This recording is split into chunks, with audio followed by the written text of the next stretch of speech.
Eu tenho a mais absoluta certeza de que você, assim como eu, já se deparou com algum conteúdo na internet de algum suposto especialista falando alguma bobagem gigantesca que te deixou com muita raiva e vontade de opinar. Bom, se a sua resposta pra isso for sim, parabéns. Você já tá totalmente consumido pelo algoritmo. Mas não sai daí, que a gente ainda pode refletir muito sobre esse assunto e quem sabe eu consigo tentar te ajudar. Sejam bem-vindos ao canal Virem Tranquila, como é que vocês estão? Tranquilos? Bom, pessoal, no vídeo de hoje vamos falar sobre rage bait, especialistas e essa necessidade opinativa. E, ao fim e ao cabo, a gente vai acabar falando de algoritmo, né? Essa daqui é a minha saga pessoal contra as telas, contra as redes sociais. Eu espero que vocês aproveitem e fiquem aí pra conferir. Bom, pra começar, vale mencionar, né, o que todo mundo sempre fala a respeito de rage bait. Rage bait foi eleita a palavra do ano de 2025 pelo dicionário Oxford. E uma explicação rápida a respeito do que se trata o rage bait, o que é esse tão falado rage bait. É basicamente alguém produzir um conteúdo com o intuito de ser propositalmente, né, propositadamente irritante, apelativo, tosco muitas vezes. Sabe aquele tipo de conteúdo na internet que você olha e pensa, cara, essa pessoa não pensa isso de verdade, pô, essa pessoa não tá fazendo isso de verdade. Muito provavelmente ela não tá fazendo isso e não pensa aquilo de verdade. E aí vão conteúdos diversos, desde café com teu pai até, sei lá, mulheres do TikTok que falam que conseguem viver com Bolsa Família. E sim, isso existe, né? Tem uma mulher que fala, não, eu vivo com Vale Gás e eu pego o Vale Gás e compro o gás, sabe? Umas paradas muito bizarras. Ou até vídeos de culinária, pessoas cozinhando alimentos nas condições mais precárias possíveis, uma panela toda engordurada, um óleo sujo. E aquilo é claramente, saiba que aquilo é claramente pra você engajar através do ódio. Rage bait, né? Uma isca de ódio. Então, é justamente a pessoa ficar aí, ó, olha só como eu sou odioso, como eu sou simplório, como eu sou tosco, e aí você vai lá e pá! Pega essa isca, engaja e faz justamente o que aquela pessoa tá querendo que você faça. Coisa que era muito comum antes, no começo do YouTube, que era a famosa pessoa que surfava em polêmicas, né? Felipe Neto. E tem gente que faz isso ainda hoje em dia. Eu não consigo citar nenhum exemplo, mas eu acredito que tem gente que faça isso hoje em dia. Basicamente ficar se enfiando em polêmica, tudo quanto é tipo de polêmica, pra poder engajar de qualquer forma, né? Mas a grande questão é por que essas coisas acontecem, né? Por que as pessoas operam dessa forma? Se você já tá mais atento nos vídeos aqui do canal Virem Tranquilo, talvez você já saiba a resposta, né? Eu falei a respeito do conceito de ironia por David Foster Wallace, já falei sobre vício em telas, sobre consumo de telas, sobre a operação geral das redes sociais, então talvez, muito provavelmente, se você é um Virem Tranquiler, né? Dê um nome aí pra comunidade do Virem Tranquilo. Então talvez você já tenha uma noção, mais ou menos, do porquê que essas coisas acontecem. Mas caso você seja novo por aqui, fica. E vamos lá, vamos refletir sobre isso. Mas é muito fácil vocês pensarem comigo, assim. É uma progressão não muito difícil e muito lógica de você fazer. Redes sociais são comandadas por grandes empresas capitalistas. O que grandes empresas capitalistas querem? Calma aí que o guardinha da moto aqui tá passando. E o que grandes empresas capitalistas querem? Lucro. E a rede social? Qual que é o produto da rede social? O produto da rede social somos nós. É um fenômeno novo, porque a gente é tanto o produtor quanto o produto desse ambiente. Quanto produto desse ambiente, para que essa empresa tenha lucro, o produto dela e os produtores têm que continuar produzindo e sendo produto. Então eles têm que continuar engajados dentro daquela rede social. Então tenha isso em mente. Engajamento é a palavra. Né? Eu acho que antes de rage bait ter sido a palavra do ano, acho que a palavra, assim, dos últimos 20 anos deveria ser engajamento, né, economia da atenção e qualquer termo que você possa querer usar pra tentar explicar minimamente como é que funciona essa engrenagem das redes sociais. Como engajamento é a força motriz de tudo isso, o que mais engaja? Isso mesmo. Ódio. Ódio é o que mais engaja nas redes sociais. Sei que você pode se debater e falar, não, um sentimento coletivo, patriótico e de bondade do ser humano. Não é assim que funciona. Nas redes sociais, o que mais engaja é ódio. Você pode ver, assim, sabe, aquela comparação bobinha que todo mundo sempre faz. Ah, se eu colocar um vídeo aqui fazendo uma doação, ninguém vai curtir, mas é realmente isso. Assim, se vídeos de, sei lá, tutorial de como fazer uma mesa de madeira. Engajar muito menos, até porque é nichado, mas se fosse no mesmo nicho, então, vídeo de alguém fazendo uma mesa de madeira e vídeo de alguém tentando fazer uma mesa de madeira da forma mais tosca possível, você pode ter certeza que esse segundo vai engajar mais. Porque é isso, tenham em mente, tá? A empresa quer lucro e não existe marketing ruim. Vou falar disso mais pra frente, mas não existe engajamento ruim. Engajamento... computador desgraçado. Tem que atualizar essa merda. Não existe engajamento ruim. Engajamento é engajamento. Né? É você estar engajado, quer seja por bem ou por mal. E aí gera essa lógica de retroalimentação, né? O conceito de ironia que eu falei a respeito por David Foster Wallace justamente trabalha isso, né? Você cria um cenário de ironia. O que seria ironia, né? Querer dizer algo contrário daquilo que se mostra de fato. E é justamente isso, mais ou menos, o conceito de rage bait. É fazer um conteúdo querendo dizer alguma coisa, enquanto que na prática ele meio que nega essa coisa que quer ser dita, né? Resumindo, o conteúdo de rage bait, de provocativo, ele retroalimenta esse sistema. Então, meio que imagine, a pessoa vai lá, faz um vídeo tosco, né, odioso, por algum motivo, intencionalmente odioso, e aí ela alimenta essa lógica de ultra engajamento, ultra expositiva pelo ódio. E aí outros criadores de conteúdo vão ver essa mesma lógica, porque o algoritmo de fato é uma lógica que beneficia aqueles que a seguem, né? E aí outros criadores de conteúdo vão fazer mais conteúdo para poder engajar. É uma corrida pelo ouro, sabe? Uma corrida espacial, praticamente. Quem consegue ter o vídeo mais viralizado em menos tempo possível. Você começa a ter mais e mais conteúdo desse tipo. Então é isso. Os consumidores, né? Nós somos produtores de produto dessa lógica. E quem ganha nessa lógica inteira, para além do influencer, obviamente o influencer vai ganhar uma graninha ali com publicidade, né? O Mike Leão da vida. Quero citar esse cara um pouco mais pra frente também, porque é uma situação que me indigna até agora. Mas quem mais ganha com tudo isso é a plataforma. Querendo ou não, quem mais ganha com isso é a plataforma, são os anunciantes. E é isso. A gente tá no meio dessa loucuragem, enquanto eles têm um sistema muito próprio, operando na lógica que eles querem que opere, que é a lógica do máximo engajamento, o máximo lucro, o máximo mantimento das pessoas dentro da rede. Sim, aqui eu não tô tentando demonizar ninguém que faça... Obviamente, tem rage baits que são absurdos, mas ninguém que tente seguir a lógica algorítmica para poder engajar tem o meu julgamento aqui. Eu não julgo essas pessoas. Eu, inclusive, tô tentando entender mais ou menos ali o engajamento a lógica algorítmica que encaixe mais ou menos com os assuntos que eu quero tratar aqui no canal, né? Então, assim, zero criminalização por essas pessoas, né? Que não fazem nada absurdo, criminoso, por aí vai. É só mesmo uma atenção aos fatos, né? Então, vamos continuar aí, pessoal. Pra mim, a partir dessa lógica de retroalimentação do engajamento, principalmente através desse sentimento de ódio, é que surgem outros dois fenômenos, que aí vão ser os fenômenos que vão dar título a esse vídeo, que seriam os especialistas e a necessidade opinativa. Mas eu acho que a força motriz de tudo isso é esse engajamento a qualquer custo, esse engajamento odiento, odioso, que opera nas redes. E no fim do dia, todos esses elementos são interdependentes, né? Uma coisa leva a outra, etc. Vira aquela relação, aquela crocância gostosa, né, que tem. E aquilo que eu disse, não existe marketing negativo, pode acreditar, sabe? A Melody sempre teve razão, tá? Nunca achei que eu diria essa sequência de frases. É muito bom falar português às vezes, cara, porque entender toda essa sequência de frases é interessantíssimo. Mas... sabe aquele falem bem ou falem mal, mas falem de mim? É isso. Palavras da filósofa Melody. Não tem mérito nenhum, tá? Pra figura da Melody. É isso, não existe marketing negativo. E nas redes sociais, ser visto é existir, né? Aparecer é existir. A existência, ela é mensurada através de likes, curtidas, né? Comentários, compartilhamentos, mas principalmente visualizações, né? As pessoas necessitam de ser vistas, é uma rede ultra expositiva. Quando eu digo isso, é meio que uma geração de valor, mas não um valor qualitativo, mas um valor puro e simples no sentido de valorar aquilo quase que inconscientemente, né? A gente valida conteúdos que são muito assistidos. É justamente nesse ponto que os falsos especialistas, né?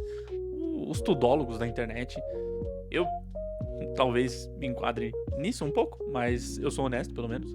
Eu falo aqui que eu tento ser um tudólogo, falar de tudo um pouco, mas eu tento trazer, né, embasamento, literatura pra vocês de vez em quando, dados, né? Vai até compor as dicas que eu vou tentar dar no final do vídeo. Mas, enfim, é isso. Mas é isso. Os falsos especialistas, eles se escoram justamente nesse olhar indiscriminado, nesse ser visto de forma indiscriminada. Seja pela negação ou pela propagação das suas ideias, né? O rage bait, ele tem essa vantagem tão interessante que ele gera um duplo tipo de engajamento, né? Que é tanto a pessoa que vai comentar, vai engajar pra discordar daquela pessoa totalmente, quanto a pessoa que vai concordar com aquele absurdo, tá? Tem muita gente que vai concordar com esse absurdo. Tem um cara que me dá um ódio, assim, um ódio desgraçado, que é um imbecil que fica cortando fruta, eu nem sei mais que tipo de conteúdo que ele produz, porque eu não quis mais ver esse cara. Ele fica falando, pobre pode fazer isso, pobre não pode fazer isso, pobre não pode fazer aquilo, pobre não pode ter sofá, pobre não pode ter TV, pobre não... Blá, blá, blá, blá, blá. Sabe? E aí você vê que ele gera dois tipos de engajamento. Esse cara é muito claro, assim. Ou são as pessoas que estão lá aplaudindo, falando, isso é verdade, pobre não pode fazer isso daí mesmo. E pessoas que estão repudiando, falando, nossa, que cara tosco, que cara idiota, pobre não pode fazer nada, blá, blá, blá, blá. Então, assim, ele gera... Os dois tipos de engajamento pra eles são ótimos, porque engajamento é engajamento, tá? Vou ficar repetindo isso daqui ao longo do vídeo pra que vocês entendam, né? E é isso, seria o marketing do absurdo, né? Esse marketing do absurdo que tem os seus lucros, vamos dizer assim, né? Ou pelo menos o termômetro do seu sucesso através da pura e simples visualização, do puro e simples engajamento, né? Então, se aquilo tá me dando visualização, se aquilo tá me dando compartilhamentos, likes, comentários, publis, quem sabe, então eu tô indo pro caminho certo. Por mais questionável e recriminável que aquilo possa ser. E aí, diante de tudo isso, entra você. Isso, você mesmo, que tá me assistindo.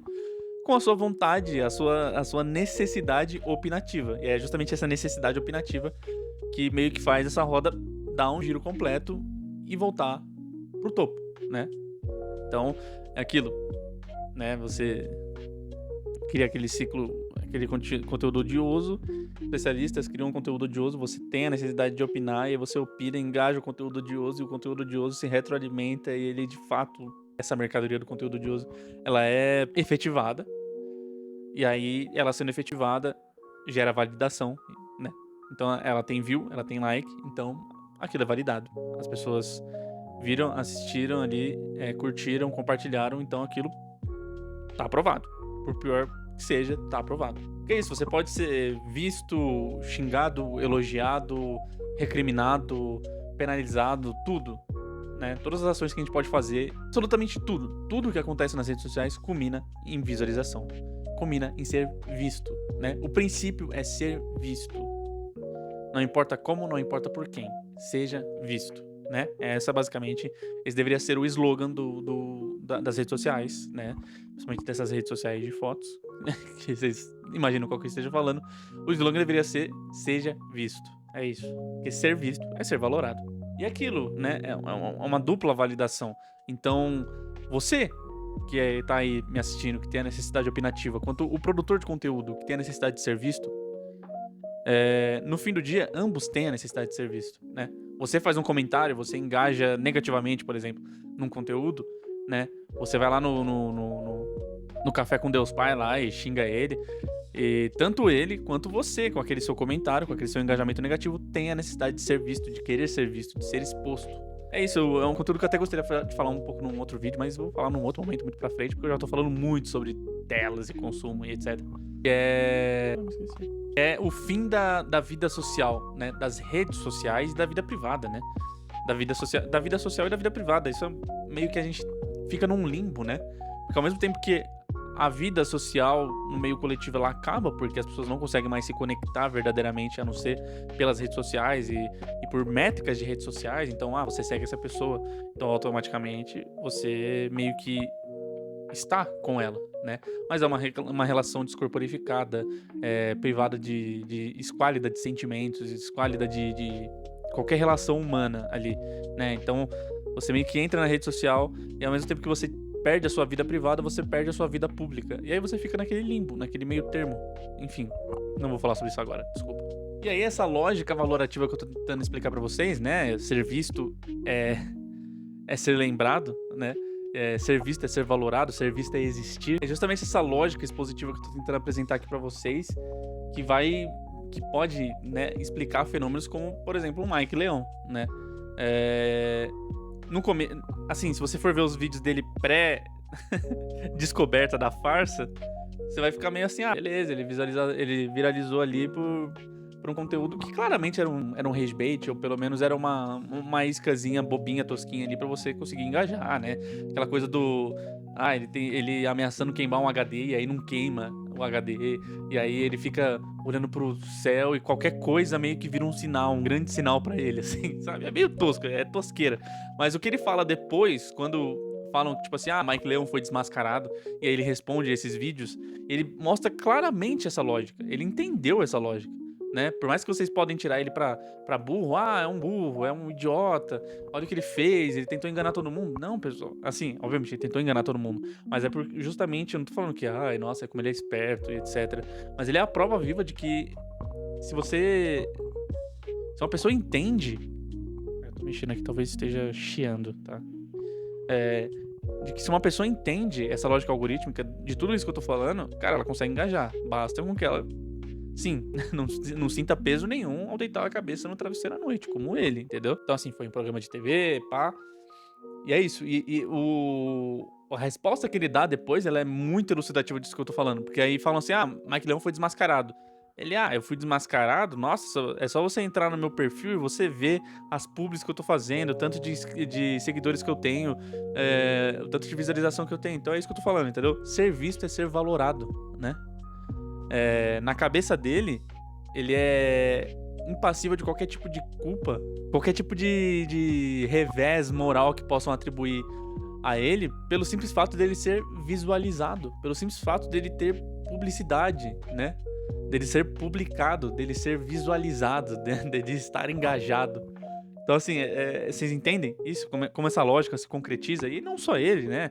Uma pessoa como a Virgínia. Uma pessoa como a Virgínia, não entendo como é que ela consegue colocar a cabeça no travesseiro no final do dia, entendeu? Pelas coisas que ela faz. Ali já é um cinismo brabo, assim, sinistro, né? E eu falo das investigações que tem em cima dela, da CPI das bets que teve. É isso, a pessoa, ela é moralmente elevada. Ela é isenta de culpa a partir do momento que ela pode olhar para os haters dela e falar, o Brasil me ama. E de fato, o Brasil ama ela tem muitos seguidores, cara. A mesma coisa do Carlinhos Maia, quem não lembra? Ele foi naquele debate de não sei quantos contra um, e a galera, tipo assim, você divulga aposta, você é um palhaço, olha as coisas que você faz, você humilha pobre. De fato, ele faz tudo isso. E aqui eu não tenho medo de processo nenhum, porque é muito fácil provar que ele humilha pessoas de baixa renda, né? Chamando elas de pobre, né, inclusive. A galera ama ele. A galera vai no rancho dele, se diverte, se esbalda, né? Tem aquela mulher que tem o story dela republicado pelo Carlinhos Maia, ela liga chorando pra filha. Filha, eu venci na vida, tipo... Assim, é isso, basta ser visto, basta estar engajado para que você seja valorado, para que você seja impassível de culpa, que você seja moralmente elevado. E quem são esses falsos especialistas? Obviamente que eu tô explicando aqui já faz tempo, mas tentar pelo menos estabelecer um padrão para que você possa reconhecer de longe essas pessoas, né? Saibam que todos esses falsos especialistas, eles trabalham com o conceito de formação de comunidade. Obviamente que todo criador de conteúdo trabalha com o conceito de formação de comunidade, mas eles têm uma formação de comunidade quase que de seita mesmo, né? Você tem alguns elementos, características básicas aqui, elencantes disso, que não são, obviamente você não vai conseguir atribuir a todos os criadores de conteúdo, né? Uma Virgínia, um Carlinhos Maia, talvez você não consiga atribuir a eles tudo isso daqui que eu vou te falar de uma forma tão direta. Obviamente que você parar pra pensar um pouco. Então aqui, ó, eu começo falando. Eu coloco aqui, ó, a autoridade inquestionável dada por um ser superior que somente ele, o líder, consegue interpretar, né, e retransmitir pra seita. É um ser quase que axiomático, que seria axiomático, né, inquestionável. Ele é dado na realidade sem um porquê. Ele está ali, né? Então é só você ver o Café com Teu Pai, ele vai se pautar em estudos, né? Argumentos de autoridade que poucas pessoas vão ir atrás, poucas pessoas vão ter acesso, vão ter a curiosidade de ir atrás da amostragem, da pesquisa e tudo mais. Então ele é o intérprete daquilo que ele está te passando, né? Então o fato dele estar te passando já é prova suficiente da validade daquilo, né? E a prova geral da validade daquilo são as visualizações, o engajamento, tudo que eu já falei. Esse é o tópico que eu acho que é mais difícil de atribuir ao Carlinhos Maia e à Virgínia, porque ele não tem um argumento de autoridade tão direto quando se trata deles. Mas, se a gente for pensar neles enquanto criadores de conteúdo, que tem muita visualização e que tem sempre esse argumento do Brasil me ama, o Brasil não sei o quê, meio que o ser superior que eles acreditam ter é essa evocação popular massiva que eles de fato têm. Então, eles meio que são, eu acho que o ápice do axiomático, que é a lógica que se justifica pela própria lógica. Então eles são criadores de conteúdo que se justificam pelo fato de serem criadores de conteúdo com aquele tipo de engajamento, né? Então, assim, o fato de um Carlinhos Maia ter tantos milhões de seguidores é suficiente para justificar as atitudes do Carlinhos Maia ter tantos milhões de seguidores, entende? É essa lógica que se fecha em si mesma e tá plenamente explicado, né? E aqui os outros já são mais fáceis de atribuir a todos eles, que é assim, os falsos especialistas eles se escoram quase que totalmente no senso comum de um determinado grupo social. Eles se escoram no senso comum geral, né, principalmente esses maiores, né, esses assim astronômicos que tem, quanto no senso comum daquela comunidade, né? Então se torna novamente essa bolha Red Pill, os criadores de conteúdo Red Pill, por exemplo, eles vão se pautar no senso comum daquela comunidade Red Pill, né? Então vão falar daquele valor sexual de mercado, vão falar as buchas, né, que eles chamam, que são as mulheres com filho, as mulher 30 a mais que já se relacionam muito, blá blá blá blá blá, todas aqueles símbolos, aqueles sinais, aquela linguagem própria que retroalimenta esse senso comum dessa machosfera, né, como chamam por aí. É justamente essa relação do líder ser o intérprete e a verdade da mensagem. Ele consegue encaixar essa mensagem no senso comum do grupo, então você já tem essa dupla validação. Você tem a inquestionabilidade, né, o ser axiomático do líder, e você tem a transmissão através do senso comum do grupo, né? Meio que é como se ele pegasse a mensagem, ele reestruturasse essa mensagem para passar pela peneira da seita, pela peneira desse grupo social, né? Talvez, pessoal, assim, no fim de tudo pode ser que eu só esteja complexificando algo muito simples e banal e seja só, sabe, as pessoas querendo acompanhar o absurdo e sem essas complexidades do líder de seita e blá blá blá blá blá. E aí você pode descartar se for isso, etc. Mas assim, eu tô tentando complexificar ao máximo para que você consiga distinguir esses falsos especialistas. E não confunda que todo especialista na internet é um falso especialista. Tem pessoas que têm uma ampla formação, tá? Assim, formado em economia, mas você nunca vai me ver tentando ser um especialista a respeito de biologia. Obviamente que eu meto aqui do falastrão a tentar falar de, sei lá, um pouco de história, um pouco de filosofia, etc, porque são áreas de interesse que eu tenho, mas eu não me alço como a grande referência, o grande líder, o grande tudo a respeito daquela área, né?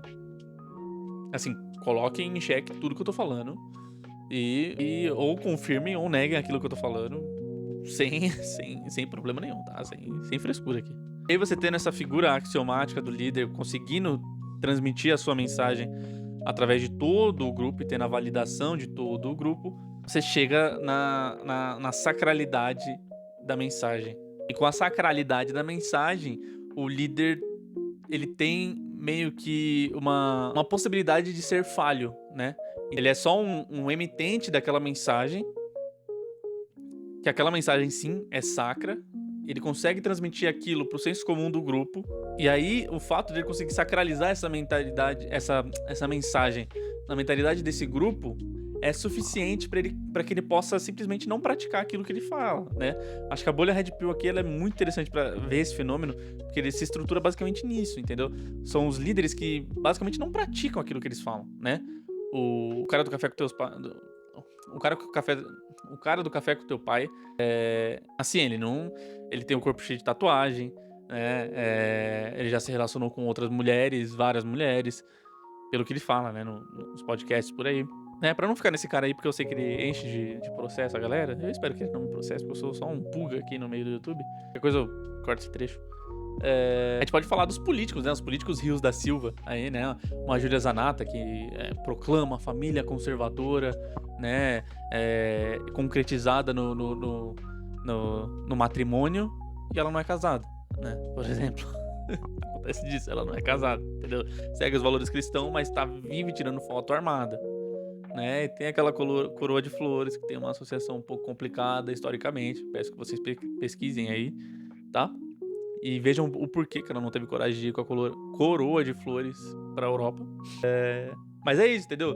Assim, a mensagem que essas pessoas passam, ela é tão sacra que não importa que essas pessoas sejam falhas. O que importa é que a mensagem delas continue sendo a mesma, e que elas continuem sendo a intérprete e a emitente dessas mensagens pro senso comum da seita, do grupo.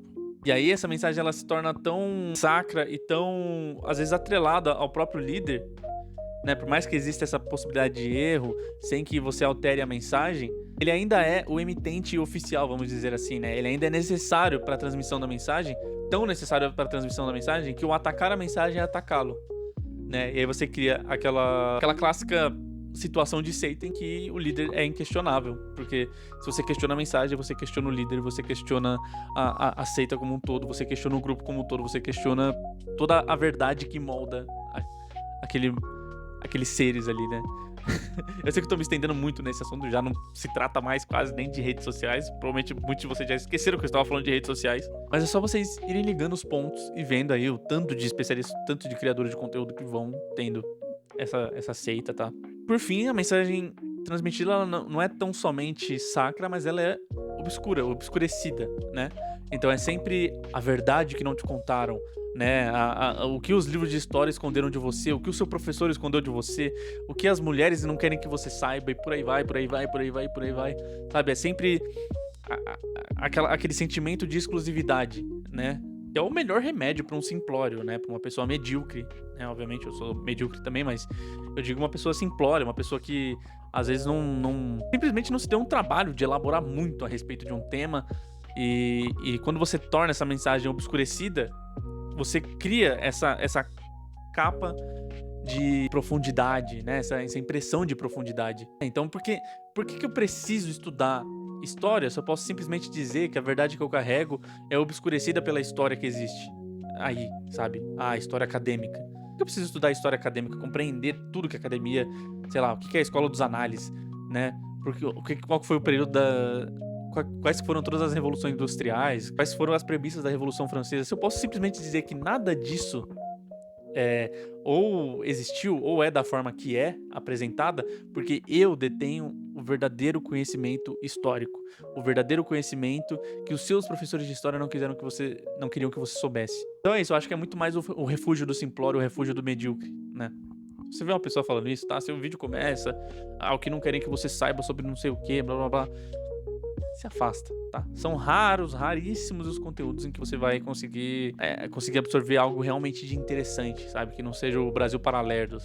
E é isso, aí você pode citar os políticos rios e aí se encaixa nesse conceito de seita que eu tentei elaborar aqui mais ou menos pra vocês. Espero que tenha sido inteligível, né? Que vocês consigam montar um padrão pra aplicar pra criadores de conteúdo aí espalhados pela internet. A gente vai ter as bolhas Red Pill, os políticos rios da Silva, o terrorismo nutricional, por exemplo. O terrorismo nutricional usa muito disso.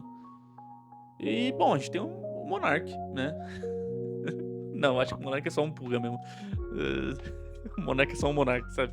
E diante de tudo isso que fomos apresentado aqui, eu volto pra você. Isso mesmo, você que tá aí me assistindo. Eu espero que você esteja aí, continue aí, tá? Eu sei que às vezes eu fico falando muito, mas eu espero tá deixando o vídeo um pouco mais dinâmico. Tenho certeza que vai melhorar muito na edição. E é isso. Continua. Tá interessante o papo. Você une essas coisas que eu falei, com a sua vontade opinativa, com esses conteúdos apelativos, com toda essa lógica de seita operando operando junto desses criadores de conteúdo. E você soma isso, as plataformas cada vez mais livres, né? Entre aspas, ou seja, nada mais consegue ferir as normas da comunidade. E eu até coloquei aqui, né? Comunidade essa que já não tem mais dever comum, né? Comunidade, que seria basicamente o dever comum das pessoas, o dever comum das pessoas de um coletivo, e isso não existe mais há tempos nas redes sociais, né? Então, assim, o próprio sentido da palavra comunidade já não existe. Imagina as normas da comunidade. Se a gente não tem nenhuma comunidade pra chamar de nossa, quem dirá normas, né? Então, nada parece ferir as normas da comunidade. E não aquilo que fira o engajamento, né? O motivo de tantas pessoas que criam conteúdo pra internet ficarem evitando falar o nome de tal plataforma, a roxinha, a verdinha, a de vídeo longo, a de vídeo curto, blá blá blá. É porque a única coisa que fere a norma de uma comunidade é, de fato, essa contradição ao lucro. Então, se eu tô dentro de um conglomerado das Big Techs e a única ofensa que eu posso fazer é a negação do princípio formatador daquela plataforma, que é desengajar. Eu indicar outra plataforma para que as pessoas vão lá assistir, assistam em tal lugar, se eu falar, obviamente, com os nomes bonitinhos, aquilo sim vai ser, né, classificado como uma heresia à própria comunidade, né? E a partir do momento que a gente tem e aqui eu falei que eu ia voltar para você, que justamente a partir do momento que a gente tem essas normas, a partir do momento que a gente tem essas comunidades livres, né? Então, assim, pessoas podem fazer o que quiserem dentro dessa comunidade. Então, a nossa necessidade opinativa, explode a níveis estratosféricos, né? E aí dentro disso, dentro dessa atmosfera indiscriminada, onde tudo tem que ser mostrado, é tudo ultra expositivo, sem regra nenhuma, tudo deve e pode ser exposto, a única coisa que nos resta é opinar, né? E é por isso que eu não julgo você que, não, eu preciso xingar, eu preciso dar a minha opinião a respeito desse assunto, sabe? Não tem problema você fazer isso, né? Obviamente existe assim um problema, porque é um problema seu, especificamente, né? Não tô tentando ser ignorante, é problema seu.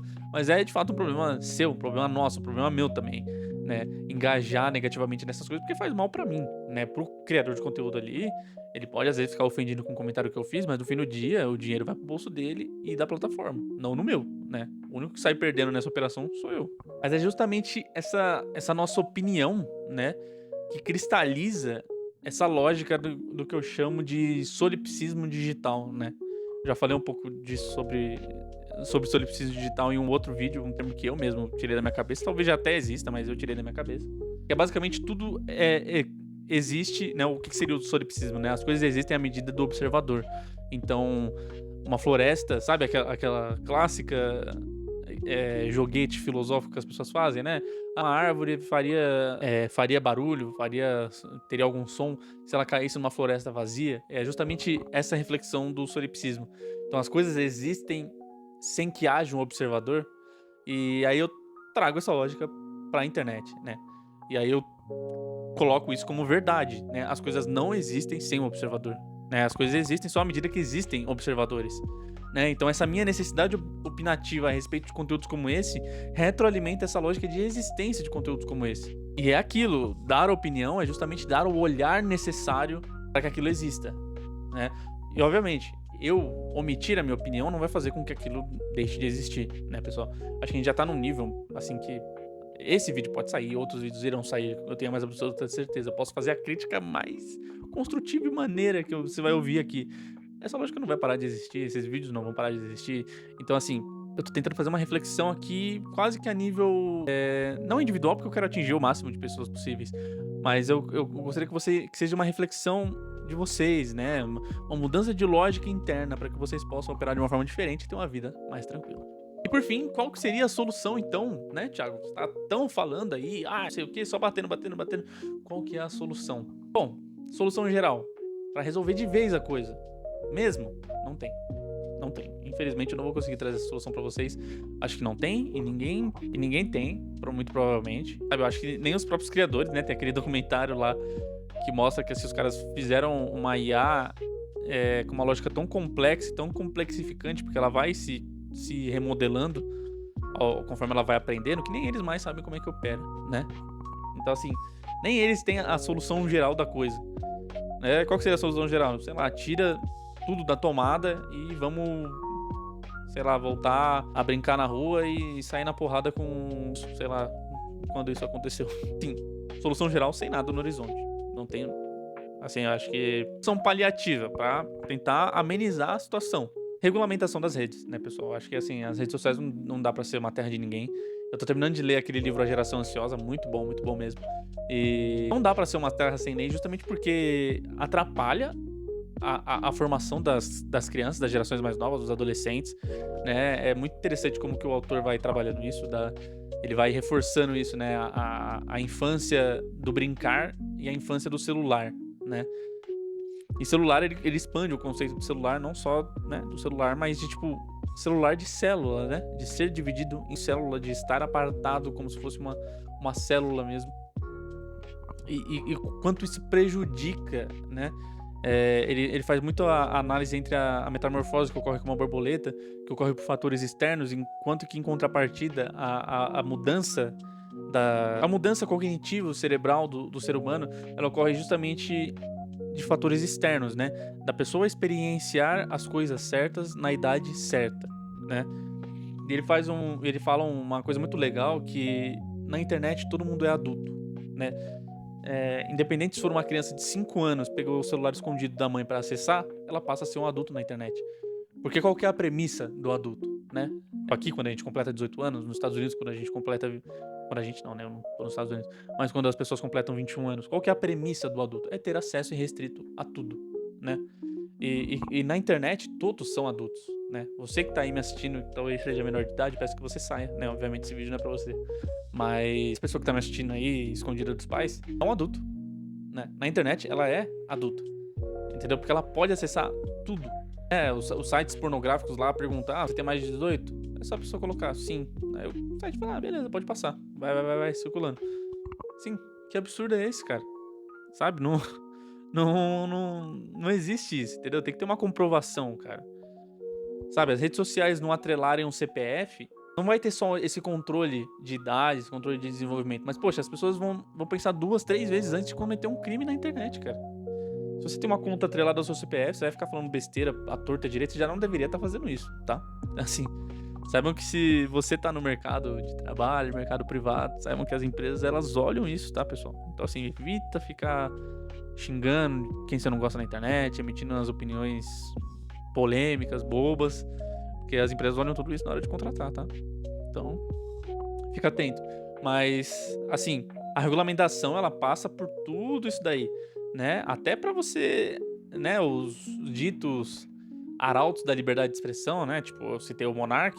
Se ele tivesse querido a regulamentação das redes sociais, o que tá acontecendo com ele não estaria acontecendo, entendeu? Porque tendo uma plataforma regulada, você tendo um representante nacional do YouTube, tendo os representantes jurídicos das redes sociais aqui no Brasil, e você poder, porque, se não me engano, era uma das condições para essa regulamentação, ele poderia muito bem recorrer do processo que ele tá levando, porque hoje em dia ele nem sabe o porquê que ele toma esse processo, né? Se as redes fossem regulamentadas, é isso, colocar uma regulamentação direitinho ali, especificando o que pode, o que não pode, deixando tudo muito mais claro para as pessoas. Sim, até essa galera da liberdade de expressão aí restrita, que é uma tosqueira total, seria beneficiada com isso, né? Então acho que, assim, uma solução paliativa seria a regulamentação. Agora, a solução individual para você que continua aí me assistindo, eu espero. Se chegou até aqui, eu peço para que você deixe o like, compartilhe, tá? Comente o que você achou, dê sugestões de temas e pode engajar aí da forma que você quiser. Se quiser me xingar, se quiser me elogiar, fique à vontade. Seja visto. Engajamento é engajamento, né? Tome essa lição, tome isso como lição do vídeo. Agora, solução individual, né? Pra você ter uma vida mais tranquila. E esse solipsismo digital, se tudo se pauta em ser visto, qual que seria meio que a solução individual pra não só meio que punir o conteúdo que você não gosta, vamos dizer assim, mas para que seja melhor para você? Seria a não visualização, não visualizar, não engajar. Partindo do pressuposto que o solipsismo é uma verdade e o solipsismo digital existe, não ver é fazer com que não haja existência, né? Não interagir é não corporificar aquela experiência, aquela produção de conteúdo, aquele conteúdo. Então é isso, simplesmente assim, não gostei dessa publicação. Cara, vai ali nos 3 pontinhos, coloca não me interessa esse conteúdo. Ou simplesmente passa reto. Passa reto, passa reto. A melhor coisa que você pode fazer, não fica ali vendo o vídeo também. Passa reto. Ah, viu o cara falando besteira logo no começo? Passa. Ah, pobre não pode fazer isso. Tchau. É isso que tem que fazer, tá? Assim, é não visualização. Não alimente a força motriz das redes sociais. Inclusive, né, eu coloquei aqui, deixa as telas por um tempo. Saia das redes, não tem problema, sabe? Ficar alheio é bom às vezes, né? Sabe a bênção da ignorância? Às vezes ignorar um pouco é bom, né? Vai te fazer bem. Né? Ignorar tudo não dá, mas tentar saber de tudo tendencialmente é horrível. É a pior coisa que pode acontecer. Eu já passei por isso, eu sei muitas pessoas que já passaram. A melhor coisa que eu fiz foi ficar um tempo fora. Já contei isso, consegui bater ali 6 meses sem, e assim, cara, processo de purificação total, né? Não espere também ser uma pessoa melhor e mais elevada por conta disso, mas eu tô falando pra você, a nível individual, pra você ter uma vida mais tranquila, tá? Fique longe por um tempo, se afaste, né? E quando voltar, tenta voltar mais de boa, mais tranquilinho, mais comedido, né? Não volta também no desespero. Não, agora eu preciso... Pô, agora que eu fiquei longe, eu tenho que recompensar o tempo que eu fiquei longe. Não faça isso. Quando entrar em contato com esses conteúdos, e eventualmente vai chegar o momento que você vai entrar em contato com esses conteúdos e você vai querer opinar, se embasar pra fazer isso, né? Até pra que a experiência que vá corporificar esse conteúdo para as outras pessoas que seria a experiência da visualização, do interagir, seja uma experiência embasada, né? Se você discorda do café com não sei o quê, do deputado Rios da Silva, tem embasar aquilo da sua forma para que quando as outras pessoas forem acessar aquele terreno já seja um terreno minado, né? Assim, um terreno que exija crítica para absorção e absorção, né, daquele conteúdo. E principalmente é ser crítico com quem você acompanha, né? Eu já falei sobre isso, tenha boas referências. Então, para que você tenha boas referências, você tem que criticar ao máximo, levar ao limite essas pessoas. Então, se você gosta de um deputado, vá atrás do que esse deputado vota. Vá atrás do que ele verdadeiramente está fazendo para você. Se você gosta de um influencer, vá atrás das coisas que ele publica, das coisas que ele divulga, das coisas que ele acredita, das coisas que ele toma certa para ele. Toma como certa para ele. Entendeu? Eu tô querendo. E assim, tome todos os seus critérios. Não tô querendo dizer. Você acha que eu só tenho que acompanhar quem acredita no mesmo espectro político que eu? Cara, não. Se você quiser estabelecer isso como seu critério, tudo bem. Eu não vou te impedir, sabe? Mas é isso, pessoal. Tentei trazer aqui, ser conciso. Talvez eu não tenha conseguido. Tentei fazer uma reflexão a respeito da lógica das redes de novo, né? Mas pra falar a respeito desses 3 elementos que tá sempre, todo mundo sempre falando, rage bait, né? Os falsos especialistas e essa necessidade opinativa que a gente tem e que a gente vai continuar tendo. Eu sei que vai continuar tendo. Esse vídeo nasceu de uma necessidade opinativa, né? A criação de conteúdo nasce dessa necessidade opinativa e para que o meu conteúdo dê certo, eu preciso da necessidade opinativa de vocês, mas eu peço para que isso seja feito de forma crítica, inclusive com o meu conteúdo. Já falei, né? Eu não quero sair daqui, eu quero sair dessa lógica do falso especialista porque justamente eu permito que o meu conteúdo seja falseado e que vocês tenham um senso crítico para poder ver isso daqui, discordar e me falar, por favor. Né?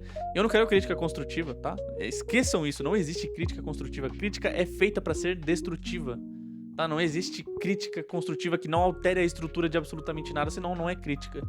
Simplesmente é uma fala ao vento. Então, me teçam críticas destrutivas, porque é disso que todo conteúdo precisa para continuar, né, crescendo, que toda pessoa precisa para continuar crescendo e refletindo e melhorando, né, de alguma forma.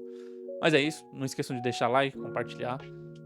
Espero que vocês tenham gostado muito desse vídeo. Eu gostei de fazer, tá bom? Fiz rapidinho, mas gostei de fazer. Mas é isso aí, vejo vocês na próxima. Até!